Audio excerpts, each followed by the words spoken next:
Kita sekarang temanya cerita-cerita pengalaman aku selama di Swiss teman-temannya. Bukan cuma di Swiss, di Jerman juga, karena aku di Jerman lebih lama. Sekitar hampir 16 tahun, di Swiss aku baru 4 bulan teman-teman. Nah, ini ceritanya di Jerman ya.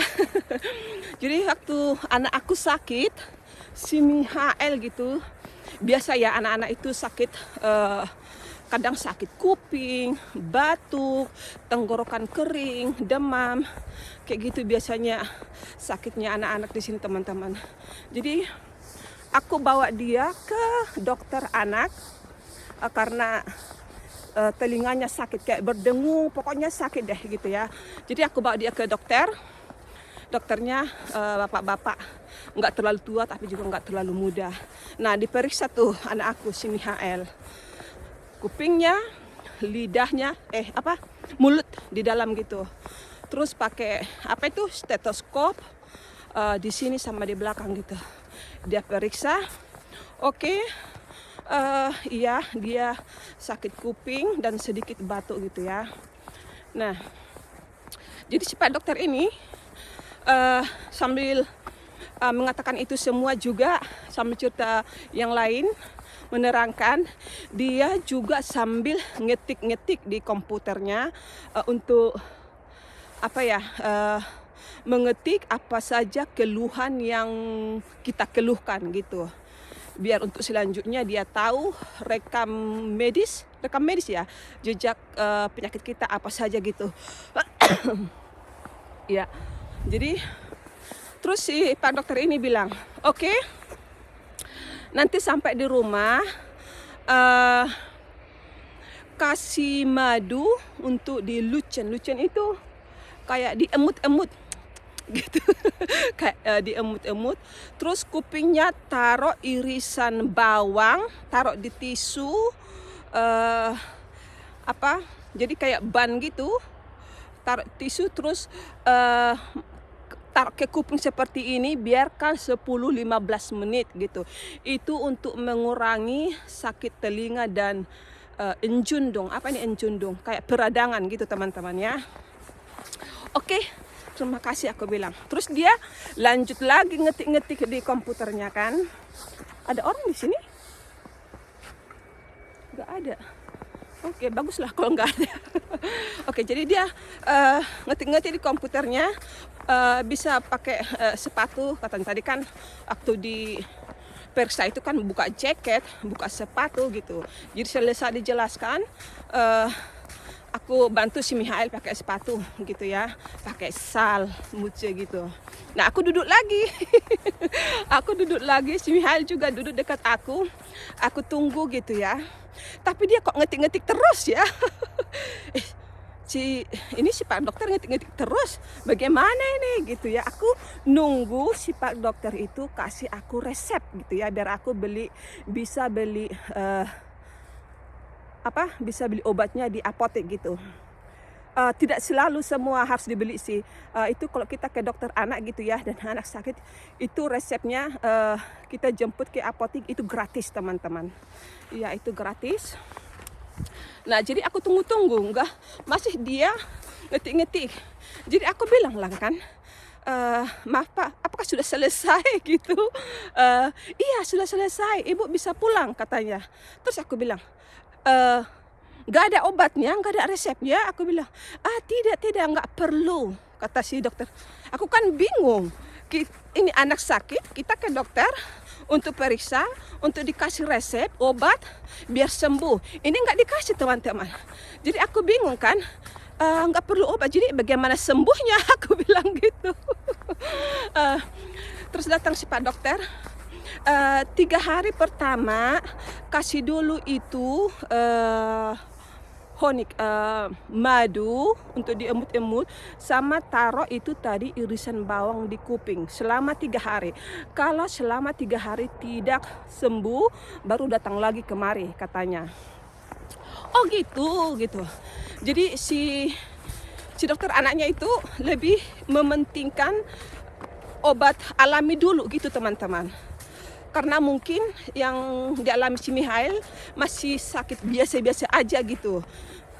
Jadi dengan obat-obat dapur, obat alami itu bisa membantu. Itu aja dulu. Kalau nanti dalam 3 hari tidak sembuh, baru kita datang lagi ke dokter anak itu dan dia akan memberikan obat atau resep yang ada kayak kimia-kimianya gitu deh gitu. Nah, di Jerman seperti itu teman-teman. Terus aku taruhlah seperti itu di rumah kan.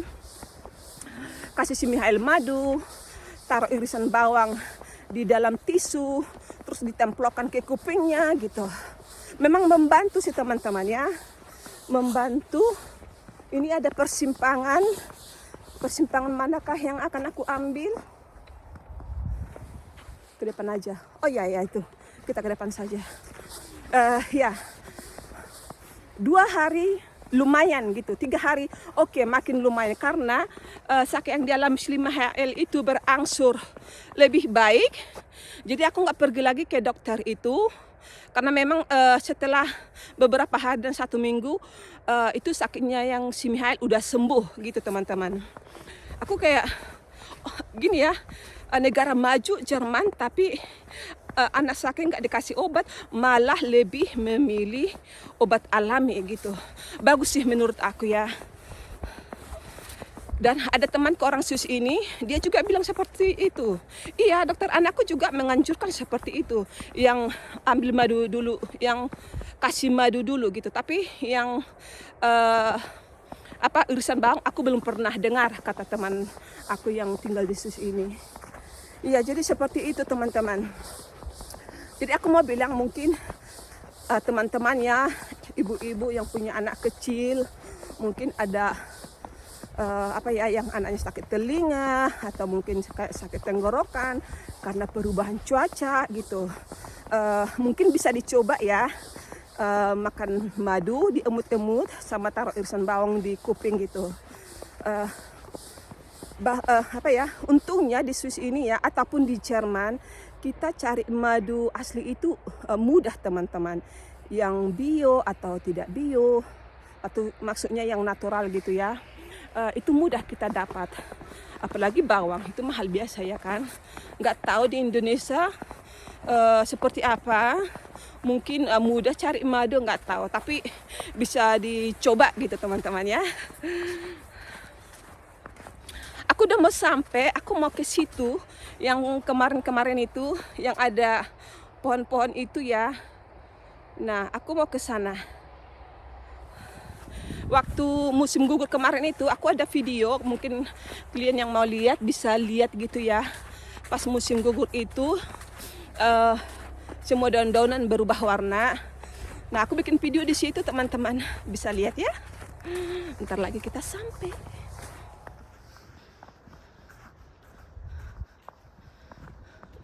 Seperti biasa, ini pertanian anggur. Nanti kalau udah musim semi, ini anggurnya tumbuh lagi, ada daunnya gitu, semualah. Nah, aku sudah di jembatan ini.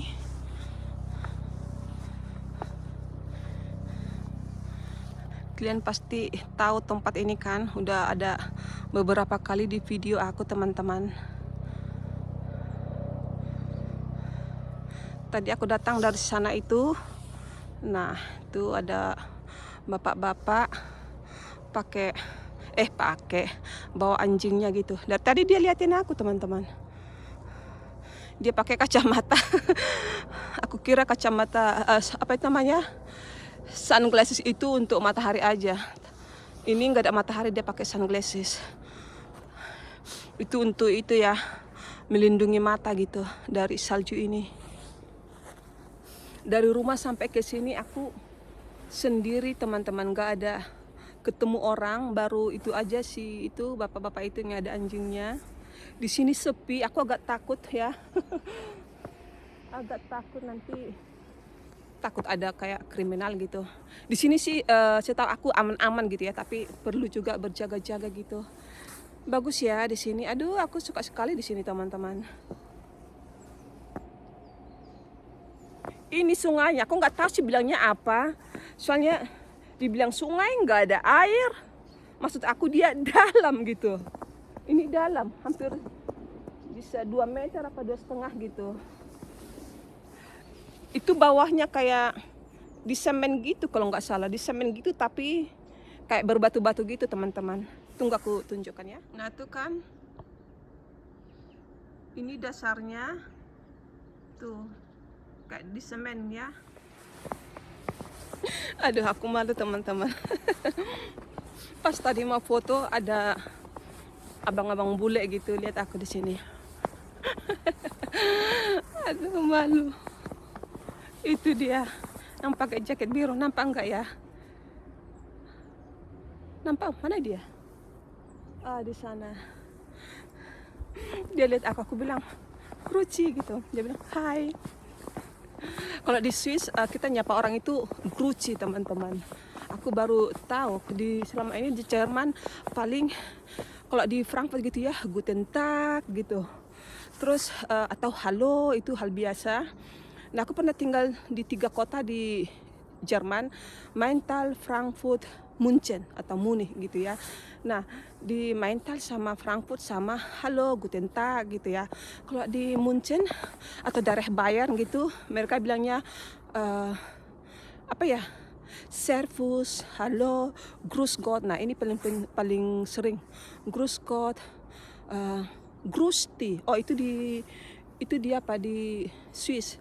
Nah bukan di Swiss, di Austria, Grüß dich gitu kayak saudara-saudara dari suami gitu, kakak ipar, mertua dia selalu bilang Grüß dich gitu. Kalau di Swiss Gruci, Hoi, Sali gitu di Swiss teman-teman. Aku agak bingung waktu aku disapa orang dengan kata seperti itu. Tuh pemandangannya bagus ya.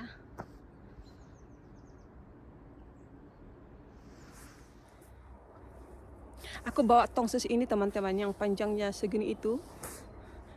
Si abang bule tadi kayak heran gitu, soalnya di sini nggak ada pakai tongsis seperti ini teman-teman. Aku agak takut, aku nggak tahu kemana si abang-abang bule tadi itu pergi, karena di sini pertanian anggur lumayan sepi dan ini banyak pohon-pohonan gitu teman-teman ya. Kalau ada apa-apa aku berteriak orang nggak dengar gitu ya. Si bapak tadi yang bawa yang ada anjingnya itu aku nggak tahu kemana, tapi si bapak yang satu lagi lebih cocok si abang bule karena masih muda. Dia pergi ke sana. Nah di ke sana dia pergi, nggak tahu apakah lurus ikut jalan ini atau ke perkebunan anggur ini, nggak tahu aku teman-teman. Jadi aku sampai di sini saja. Aku itu orangnya penakut ya. Kan kita nggak tahu, mungkin dia sembunyi di antara pohon-pohonan ini, nggak tahu.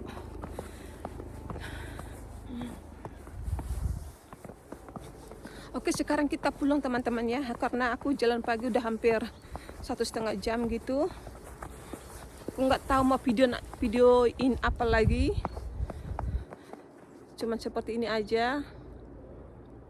Di belakangku seperti ini, di depan seperti ini juga. Saljunya masih turun. Oke kita pulang.